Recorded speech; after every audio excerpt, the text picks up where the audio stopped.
Olá, começando mais uma análise por aqui. Hoje a gente vai mergulhar de cabeça em Os Magos Desconhecidos do Mercado Financeiro, do Jack D. Schwager. Um livro em tanto. Demais! E a nossa missão aqui é bem clara, né? Tentar descobrir o que esses traders de elite, que operam assim totalmente fora dos holofotes, fazem de diferente para conseguir resultados absurdos. Isso. E olha, só para deixar claro desde o início, isso aqui não é sobre dicas de investimento, de jeito nenhum. É uma exploração da mentalidade, dos processos, das estratégias que definem esses caras. Exatamente. E para organizar a nossa conversa, acho que a gente pode focar em 3 pilares que ficam muito claros nas entrevistas do livro. Boa. Quais seriam? O primeiro é a mentalidade, o mindset, sabe? A guerra psicológica por trás de cada decisão. O jogo interno. Isso. O segundo é a gestão de risco, que eles tratam como a arte de sobreviver para poder operar no dia seguinte. E o terceiro, que eu acho fascinante, são as estratégias nada convencionais que eles usam. Para encontrar uma vantagem única, né? Exato. E o mais curioso é que, mesmo eles usando métodos radicalmente diferentes, esses 3 pilares são, universais entre eles. Perfeito. Adorei essa estrutura, porque a primeira coisa que realmente salta aos olhos é isso. A guerra que eles travam dentro da própria cabeça. Sempre. Então vamos nesse primeiro ponto. A psicologia parece ser o ponto de partida de todos. Muitos admitem, sem rodeios, que são seus piores inimigos. É por autoconsciência. Pega o caso do Peter Brandt, um trader com décadas de mercado que se descreve como impulsivo. Para ele ter sucesso, ele precisa de um sistema super rígido que anule as reações emocionais dele. E ele leva isso a sério. Muito. Ele chega ao ponto de evitar olhar a tela por muito tempo só para não cair na tentação de agir por instinto, sabe? E a palavra-chave aqui é essa que eu falei, autoconsciência. Eles se conhecem num nível profundo. O Richard Barg, outro trader do livro, tem uma história, nossa, muito forte. A dele é impactante. Ele conta que o trading o forçou a encarar a própria depressão. Ele só encontrou a consistência quando parou de focar só em gráfico e começou a cuidar do estado mental dele, buscando, nas palavras dele, operar em serenidade e paz interior. É quase uma busca espiritual, o que é uma ideia bem distante da imagem que a gente tem de um trader, né? Totalmente.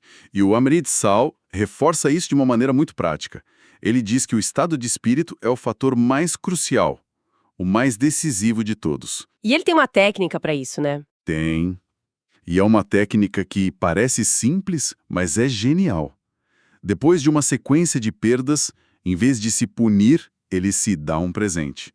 Pode ser uma boa refeição, um passeio. Nossa! Ele faz isso para quebrar o ciclo mental negativo. É uma reprogramação mental muito poderosa, sabe? Cara, essa ideia de se recompensar depois de uma perda é muito contraintuitiva.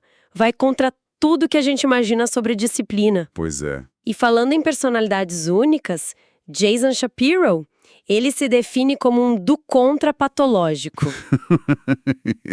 Ele abraçou a causa. Totalmente. Ele transformou essa característica no centro da estratégia dele. Ele assiste a programas de TV, tipo Fast Money, com um único objetivo: descobrir qual é o consenso para poder apostar na direção oposta.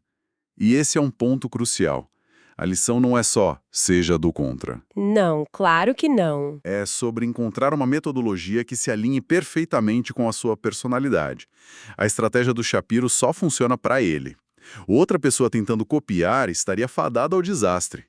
Então o segredo é, não procure a melhor estratégia, procure a sua estratégia. Exato. Ele transformou o que poderia ser uma fraqueza social em uma força de mercado. E isso conecta com o Dowdit Dhaliwal, que mantinha um diário de trading. Ah, sim, o diário.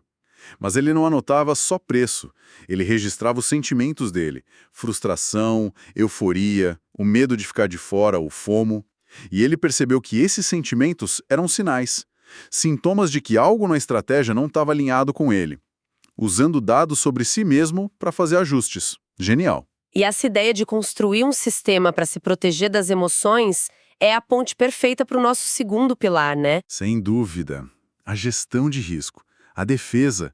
E aqui o padrão é assustadoramente claro. Quase todos eles quebraram no início. O Jason Shapiro quebrou 2 contas, cada uma com mais de $500 mil.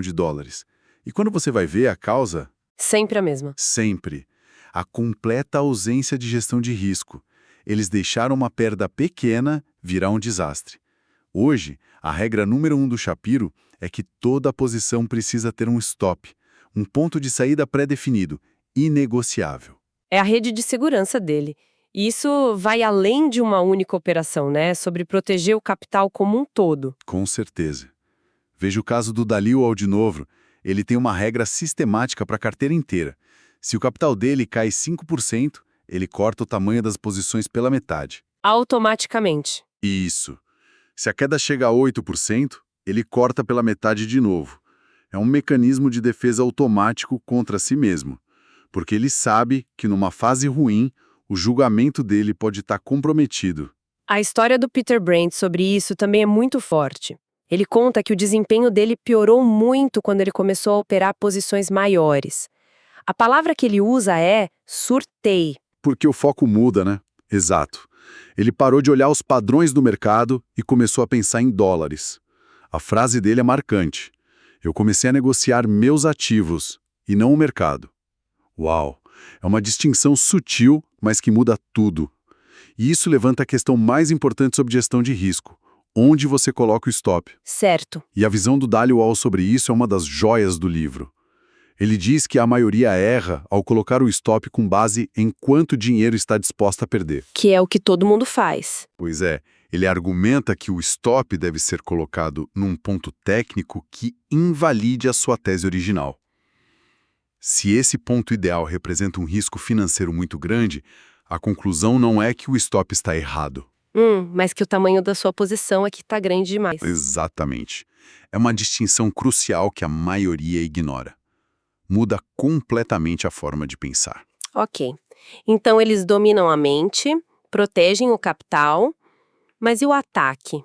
Como eles marcam os gols? É aí que a gente entra no terceiro pilar, as estratégias não convencionais, a parte mais divertida. Com certeza.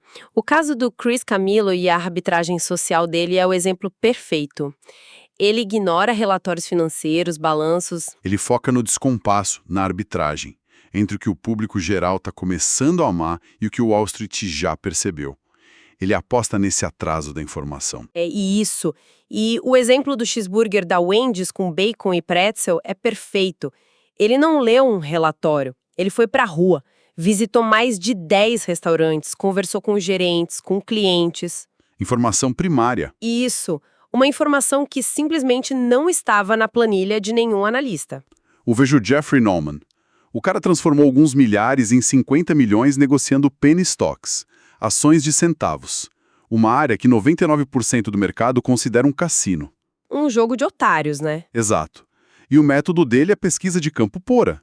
Para investigar uma empresa de água com canabidiol, ele foi na maior loja de bebidas do Texas, provou o produto, conversou com o gerente. Ficou lá observando quem comprava. Isso. E foi esse gerente que dias depois ligou para ele alertando sobre um problema de impureza no produto. Permitiu que ele vendesse as ações perto do pico. Ele diz que se coloca em posição de ter sorte. Mas precisamos colocar um asterisco aí, né? Negociar penny stocks é um risco gigantesco. A história dele é inspiradora, mas para cada sucesso como o dele... Quantos perdem tudo? Excelente ponto. É fundamental destacar isso. O que o diferencia é que ele não estava apostando no escuro. Ele estava fazendo um trabalho de investigação que ninguém mais se dispunha a fazer. Ele busca uma vantagem onde ninguém está olhando. Exatamente. Ele não está jogando o mesmo jogo que todo mundo. E o Camilo sistematizou essa abordagem. Criou um software, o Ticker Tags, para monitorar menções de produtos nas redes sociais. E um dos trades mais famosos dele veio daí. O da cola, né? O da cola Elmer's. Ele notou um pico gigantesco de menções. A causa? Uma moda viral de crianças fazendo slime caseiro. A demanda pela cola explodiu. Impactando os resultados da empresa mãe, violentamente. Uma coisa que nenhum analista de Wall Street estava acompanhando. Quer dizer, o sinal mais importante estava na meleca que as crianças estavam fazendo em casa. É uma quebra de paradigma. E o que isso nos ensina é que não existe um santo grau. O verdadeiro edge, a vantagem, não é a estratégia em si. Seja análise gráfica, ser do contra. Isso.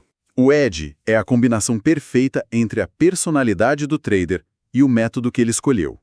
Eles provam que não existe um único caminho certo. Depois de analisar tudo isso, uma frase do Ed Seykota, um trader lendário citado no livro, fica ecoando na minha cabeça. Qual delas? Todo mundo consegue o que deseja do mercado. É uma frase que, à primeira vista, soa absurda. Ninguém deseja perder dinheiro. Pois é. Mas a reflexão mais profunda é que, talvez de forma subconsciente, as pessoas busquem outras coisas no mercado. A adrenalina do risco, a necessidade de provar que estão certas. Ou até o drama do fracasso. Exato. E elas conseguem exatamente isso. E os traders deste livro, o que eles desejam? Eles parecem desejar uma coisa acima de tudo: a satisfação de executar um processo bem definido com maestria, dia após dia. O lucro para eles parece ser quase um subproduto dessa execução, quase uma consequência. Isso. E isso deixa uma reflexão final que é quase um espelho. A pergunta não é o que você quer ganhar do mercado, mas sim que jogo você realmente veio jogar. A resposta a essa pergunta pode definir todo o resto.